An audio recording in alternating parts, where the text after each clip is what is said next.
In most areas of psychology, individual therapy between the patient and psychologist is the gold standard treatment model.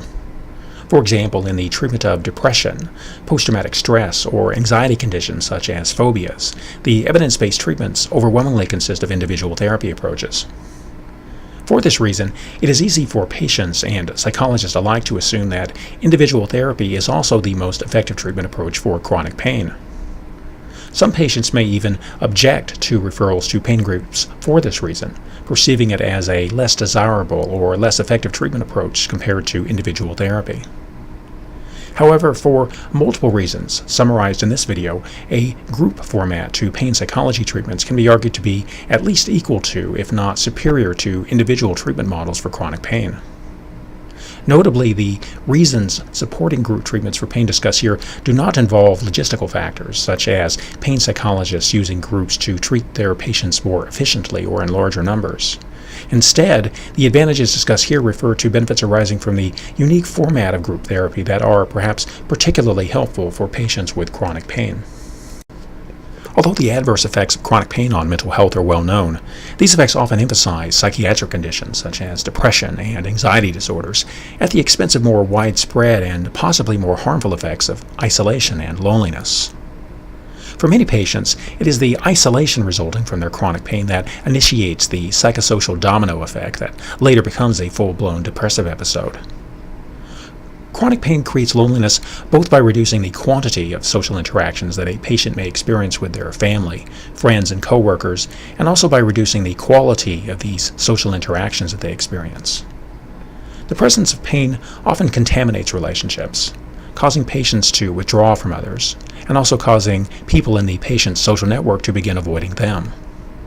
Similarly, pain strains relationships by creating barriers to the patient being able to engage in their regular social activities, and this may leave them feeling left out, left behind, or like they are a burden to others. For all of these reasons, the group format to pain treatment offers a comparative advantage over individual therapy by creating a regular venue for the patient to experience positive social interactions. This social benefit of group pain treatments can easily be overlooked and is often not explicitly listed in the treatment manuals. Because of this, it can be easy to run pain groups too much like a classroom, with an overly strong focus on didactic learning that constrains the social component to the therapy and thereby undermines the full potential of the group treatment format. Anyone familiar with the famous Maslow's hierarchy understands that people possess underlying psychological needs. Maslow's hierarchy can even be a useful way of understanding the negative psychological consequences of chronic pain by viewing chronic pain as a condition that interferes with the ability of a person to satisfy their underlying psychological needs. From the perspective of a human needs model, chronic pain can trap a patient in survival mode, a form of existence that involves daily struggle, ongoing stress, and an inability to achieve progress. Individual therapy for pain, despite its many benefits, has a potential risk in that it can sometimes reinforce the patient role and the patient's sense of dependence on an expert. Alternatively, the group format to pain treatment possesses an advantage over individual therapy in this regard because it can more easily create opportunities for patients to shift roles from receiving help to providing help to other patients in the group. When you understand that a sense of contribution, service, and helping others is an important psychological need that is routinely stifled by chronic pain, skillful use of the group format to put patients in supportive and helping roles can be a valuable extra benefit to the treatment. Napoleon Hill's best-selling book, Think and Grow Rich, was one of the most influential books of the 20th century. Unfortunately, many people underestimate the value of Think and Grow Rich by limiting it to a book about financial success, when it is really a book about the psychology of achievement. One of the centerpiece principles for success that Napoleon Hill describes in his book is the mastermind concept, a principle that can be understood in modern language as representing the power of teamwork. The pain group format creates possibilities for teamwork that are not present in most individual therapies. If you consider a team as consisting of 2 or more people working together for a common goal, then the members of a pain group can very much be considered as members of a team who may be able to progress more by working together than by pursuing their treatment goals alone. The pain group format, for example, allows for group exercises that reinforce cooperation, and homework or between session practices that promote partnerships between group members. The pain psychologist may use the mastermind or teamwork concept in the introductory session of a group as a way of promoting relationships between the group members and help to shift the patient away from a narrow focus on pain reduction and instead towards broader strategies for improving their overall quality of life. It is not unusual for chronic pain to create permanent rifts in existing friendships for patients. Because friendships are strongly influenced by factors such as proximity and common interest, it is sometimes not realistic to think that a patient will be able to restore their old friendships in their old ways.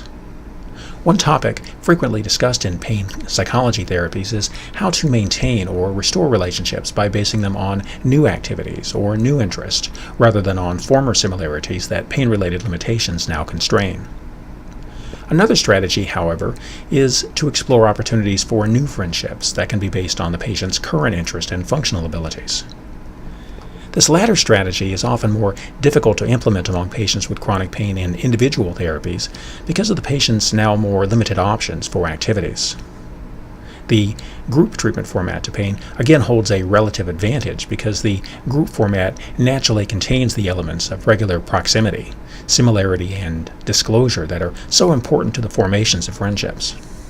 In my career, I've seen many patients for whom the most lasting benefits of their pain group experience was a friendship that they formed with another group member.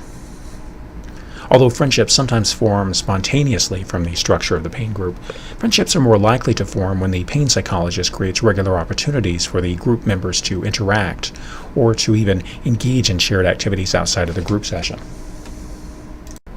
The fifth relative advantage of the group versus individual treatment format for chronic pain is that pain groups offer a greater range of learning opportunities.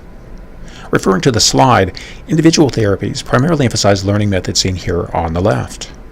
Although these methods are valuable in themselves, many patients achieve limited results from these formats alone and instead learn more when they are involved in social environments.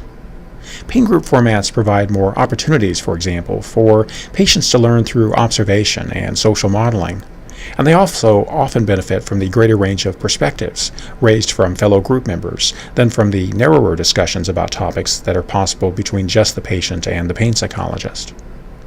These latter benefits are in addition to the unique opportunities that pain groups provide to practice changing pain behaviors with other patients, and ways that the patient can more effectively communicate about their pain with others.